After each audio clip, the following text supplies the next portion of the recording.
you had done this overhand weave, and you had done, but you were sometimes slipping into the 2-beat weave, and then you had also done this underhand weave, but you were sometimes slipping into the 2-beat weave with that one. I said, what would be a good next step for you would be learning the pinwheels in same direction, so that you could connect, say, this overhand weave to this pinwheel, to this underhand weave, to this pinwheel, to this overhand weave, and then going the other way, this underhand weave to this pinwheel. So if you look at this, this is counterclockwise as you see it, correct? Okay, great. Yes, so you're seeing counterclockwise here, I'm doing counterclockwise.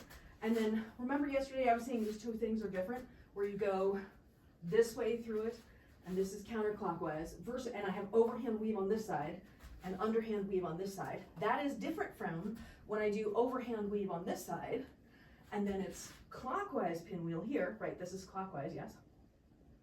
Okay, clockwise pinwheel here, and then underhand weave here. So it's two different things, but then you can connect them all together and go in a 360-degree circle where you're transitioning from weave to pinwheel to weave to pinwheel. So specifically, underhand weave, right turn to clockwise, overhand weave, and then relative to me, this is counterclockwise, even though this looks like it's the same direction to you as this one does. They're both gonna look clockwise to you, but I'm actually facing it here, so it's counterclockwise to me.